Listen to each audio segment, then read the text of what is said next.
What would you do if a police officer stopped you for no reason, accused you unfairly, and tried to take control of the situation? How far would you go to stand up for yourself when everything feels stacked against you?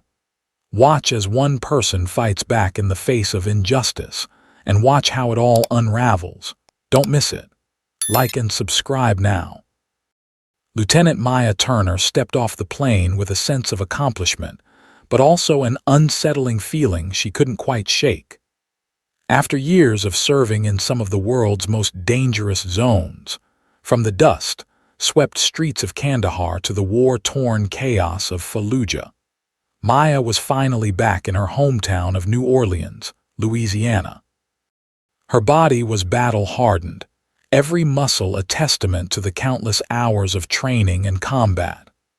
Her posture, always straight and deliberate, revealed the discipline ingrained in her over the years, but beneath the strength, there was a quiet unease. The weight of her military experience followed her like a shadow as she stepped into the city that was once her home. The sounds of New Orleans greeted her, the distant hum of traffic, the soft chatter of people passing by, the occasional laughter, and the mouth-watering aroma of street food. Yet, something about it all felt distant. The vibrant culture of the city, its music, and its energy were all too familiar, yet they didn't feel like home anymore. She walked down St. Charles Avenue, the old street lined with oak trees whose leaves had grown thicker since she'd left.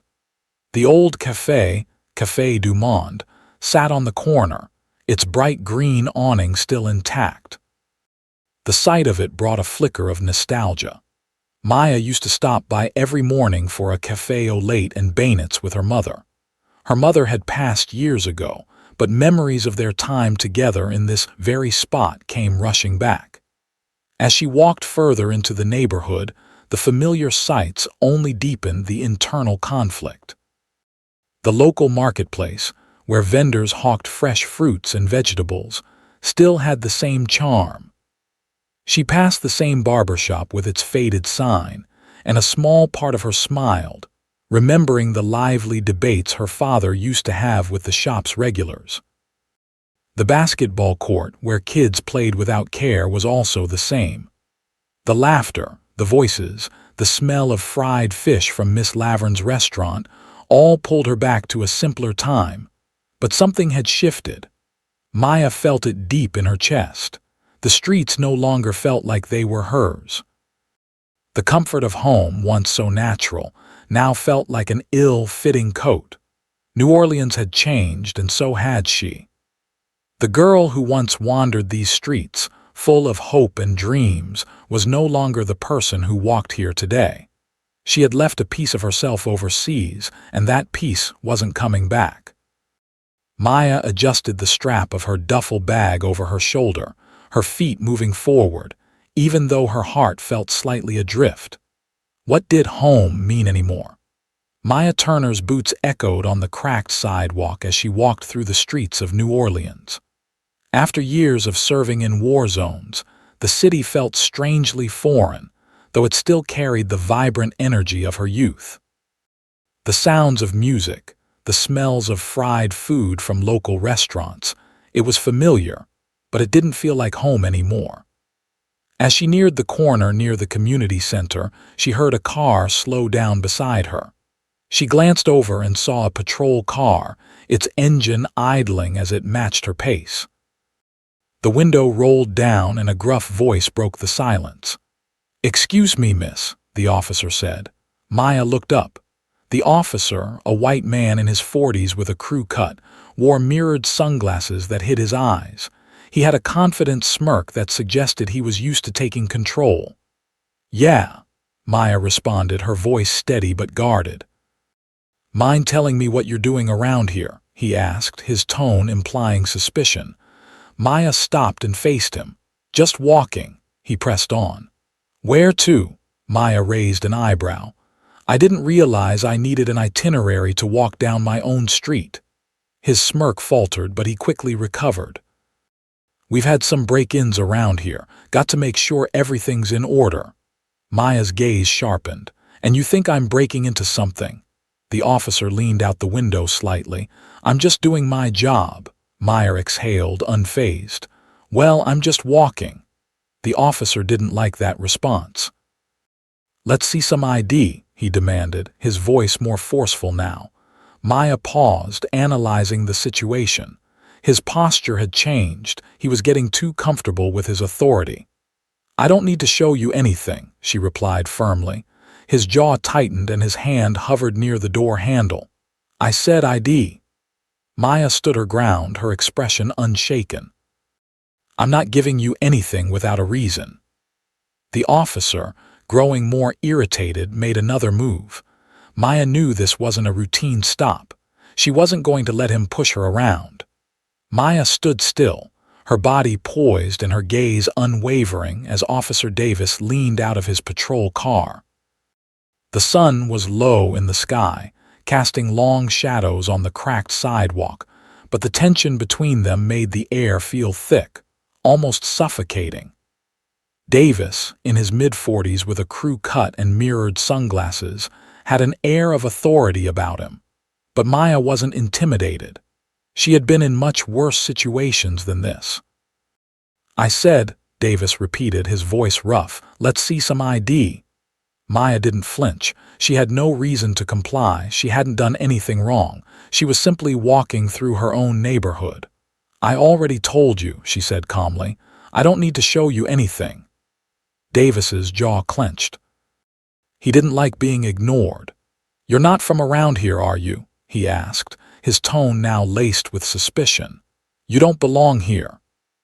Maya's eyes narrowed as she held his gaze. His question wasn't just about her being in the neighborhood, it was about him trying to place her in a category he deemed outsider. He was trying to make her feel unwelcome, to assert some sort of dominance over her. But Maya had heard those kinds of questions before. She wasn't going to let them get to her. Is that what this is about? She replied, her voice steady. You think I'm an outsider because of how I look? Davis scowled, clearly not expecting the challenge. He looked down for a moment, perhaps calculating his next move. I'm just doing my job, he said after a beat, his voice slightly sharper. I've seen people like you walking around here causing trouble before. The implication was clear. He saw her as a threat, a troublemaker. Maya wasn't just walking in her own neighborhood. She was somehow out of place. And that made Davis feel like he could treat her however he wanted. Maya didn't let his words bother her. She had faced far worse in her military career, enemies with guns, explosive situations, intense moments where every decision could be life or death. This was just a man using his badge to try and control her, and she wasn't going to give him that satisfaction. I'm just walking, she said again, her voice even. I've done nothing wrong. Davis didn't like that answer. He leaned further out of the window, his shoulders squared as though trying to intimidate her. Let's see your ID, he demanded, his words now cold and more forceful. Maya felt the shift. This wasn't a routine stop. It was an attempt to control, to assert power over her. She didn't move a muscle. Her stance was unyielding, her mind clear. This was not about following orders, it was about standing her ground. I don't need to show you anything, she said firmly. Davis was growing impatient. He looked around as if expecting someone to back him up. The street was quieter now, but a few people had stopped nearby, watching the interaction. The situation was starting to draw attention, and Davis didn't like it. You're resisting, Davis muttered, his voice tight. I can have you arrested for this. Maya's gaze didn't falter. Arrest me for what? She asked, her voice unwavering. For walking down my own street. Davis's grip on the steering wheel tightened and he shot her a frustrated look. He wasn't getting the reaction he wanted. People were starting to notice, and one young woman pulled out her phone, recording the interaction. The sight of the camera seemed to rattle Davis further. He was losing control, and the attention from the crowd made him desperate to regain it. I don't appreciate being filmed, Davis barked. This is none of your business. But Maya didn't flinch. "You've made it my business," she replied. "You're the one causing a scene. You want me to show ID and you're trying to arrest me for nothing." "What's next?" Davis's face flushed and his hand moved to the radio, his fingers hovering over the button. "I'm calling for backup," he muttered. The words were a thinly veiled threat, but Maya could see his frustration. He wasn't used to being questioned like this. "Backup," she said, a small laugh escaping her lips. "For what?" "Asking for my ID when I haven't done anything wrong." Davis didn't respond immediately.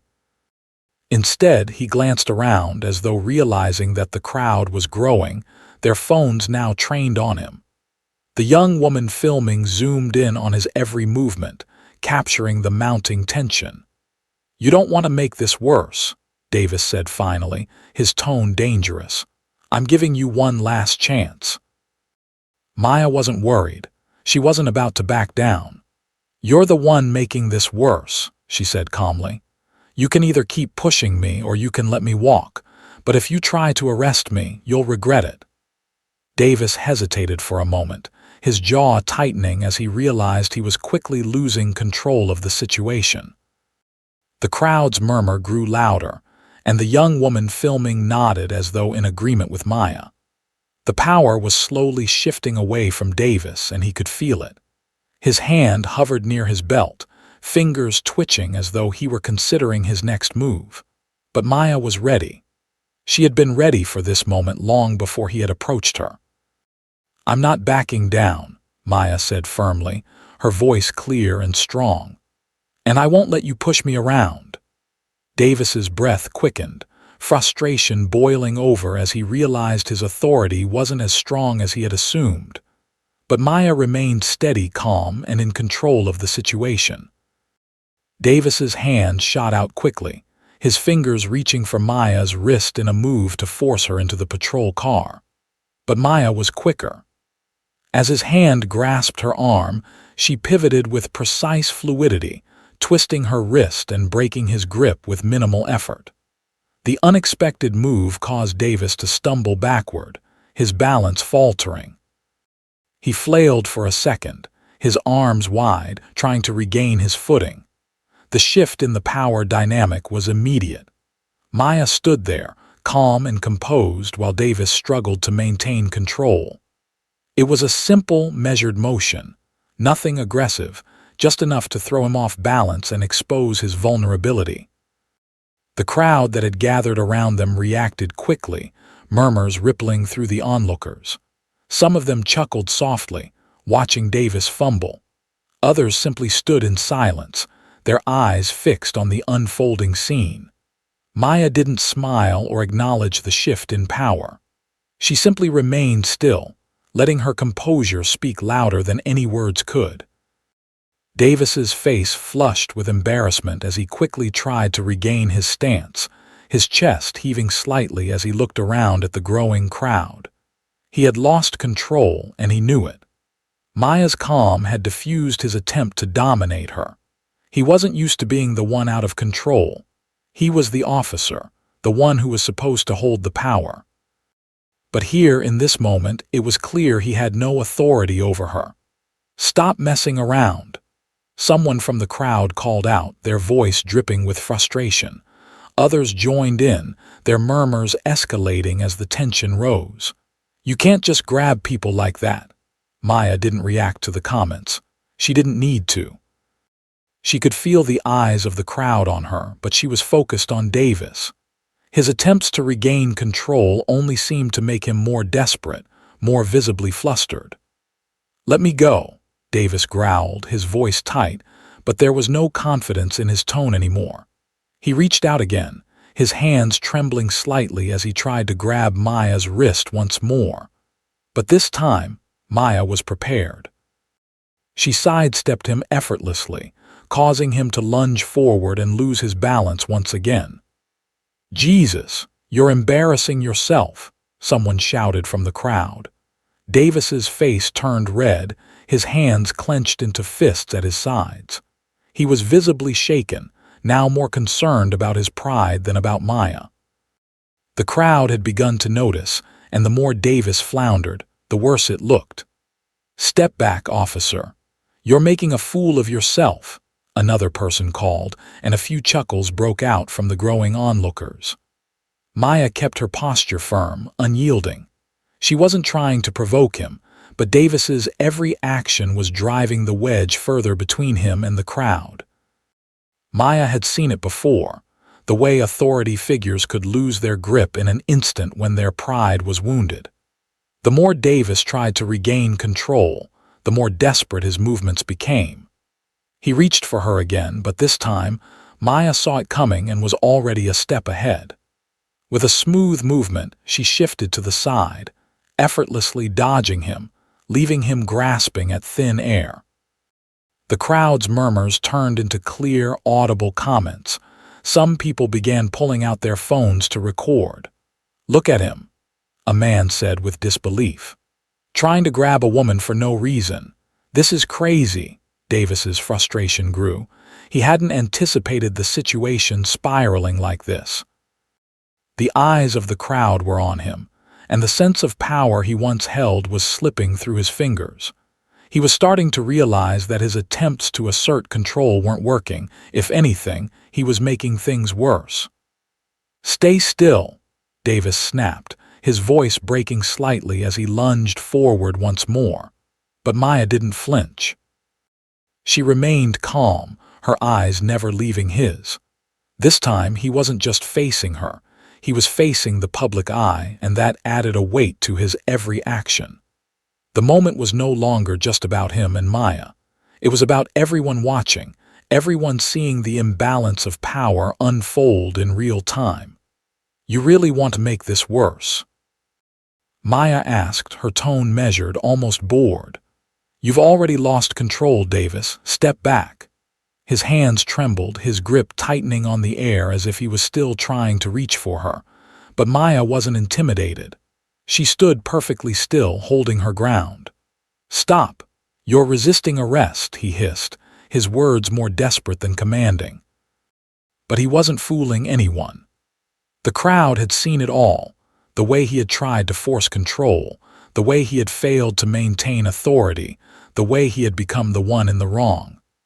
And now, he was on the verge of losing everything, his pride and his authority shattered by a simple twist of fate.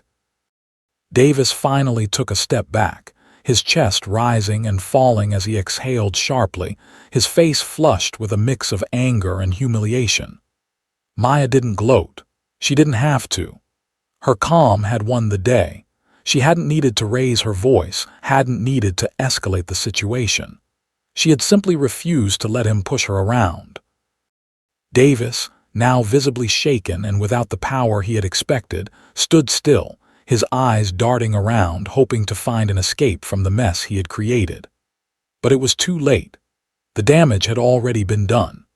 A second patrol car pulled up, its siren cutting through the murmurs of the growing crowd. The door slammed shut, and out stepped Sergeant Alice Hernandez, a seasoned officer with years of experience. Her posture was calm, but her sharp gaze immediately assessed the scene before her. She had been a cop long enough to recognize when things had gone wrong. The moment her eyes landed on Davis, she could tell that he had lost control.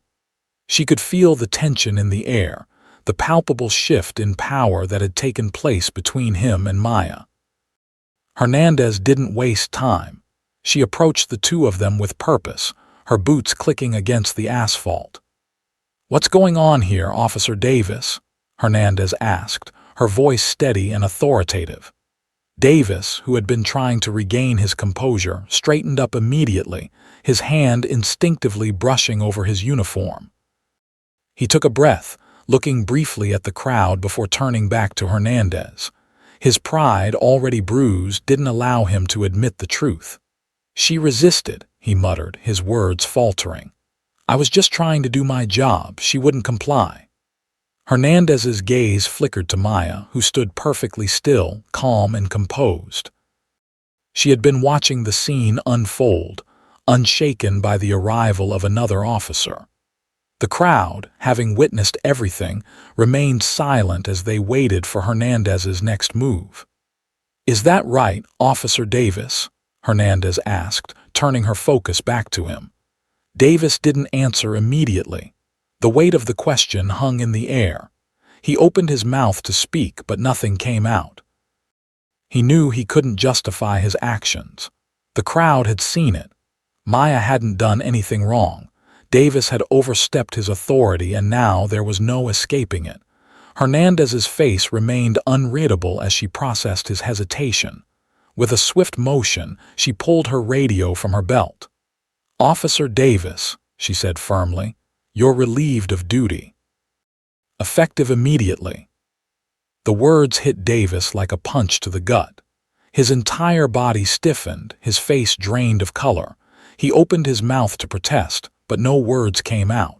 His mistake had been laid bare, not only for Maya to see, but for the entire neighborhood.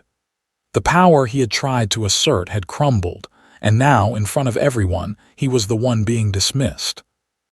Maya watched quietly. She hadn't wanted this, hadn't sought to humiliate Davis, but justice had to be served. As Davis stood there, his pride shattered, Maya felt a quiet sense of satisfaction. She had made her point, and the weight of it was clear. This wasn't about revenge, it was about standing up for what was right. Davis stood frozen, his shoulders slumped in defeat as Sergeant Hernandez took over. The crowd, who had been silent throughout, began murmuring again, the tension lifting. Davis had lost both his authority and his dignity. As Maya walked away from the scene, the weight of the moment settled within her. The crowd was dispersing, some still whispering about the confrontation, but Maya remained steady. Her calm demeanor hid the reflection taking place in her mind. The encounter had been intense, but she didn't feel fear. She felt a quiet strength. Maya had stood up not just for herself, but for anyone who had been unjustly treated by authority. The lesson she took from the encounter was not just about confronting a racist cop, but about how power dynamics work. She had learned over the years that power wasn't always about loud voices or physical dominance. Sometimes, it was about standing your ground with silence, with composure, and with the knowledge that you were right. Maya hadn't raised her voice or thrown a single punch. Instead, she had calmly resisted. And in doing so, she had shifted the balance of power right in front of Davis and the crowd. In those few moments, Maya showed that the key to strength wasn't how loudly you could assert yourself, but how resolutely you could hold your ground. Years of military training had taught her to control her emotions, to think clearly in moments of tension, and to never give in to threats. Davis's attempts to intimidate her had only revealed his own insecurities. By not responding with aggression, Maya had turned his efforts into something he would have to answer for, both professionally and personally. The crowd, once silent, had become an active witness. The young woman filming the interaction had captured the truth of what was happening, and as people started murmuring, they saw firsthand how authority could be questioned. Maya's calm demeanor was a direct contrast to Davis's increasing frustration. It was a display of control and a reminder that, when faced with injustice, standing firm could shift the power. Maya knew this one interaction wouldn't change the world, but it had changed something. She had made a statement, not just to Davis but to everyone watching. She wasn't a victim, nor would she let anyone treat her like one. She had shown that standing up for your rights, even in the face of adversity, was important. Her strength came from refusing to be intimidated, and that was a lesson others could carry forward. As she walked further down the street, Maya's heart was steady. She hadn't just defended herself. She had stood up for all those who had been silenced. It wasn't about revenge or humiliating Davis. It was about making a point that no one should be afraid to challenge unfair authority. Maya had faced that challenge head-on and emerged with her dignity intact. Maya didn't need to change the world in that moment. She had changed something far more important. She had changed the way those around her would see power.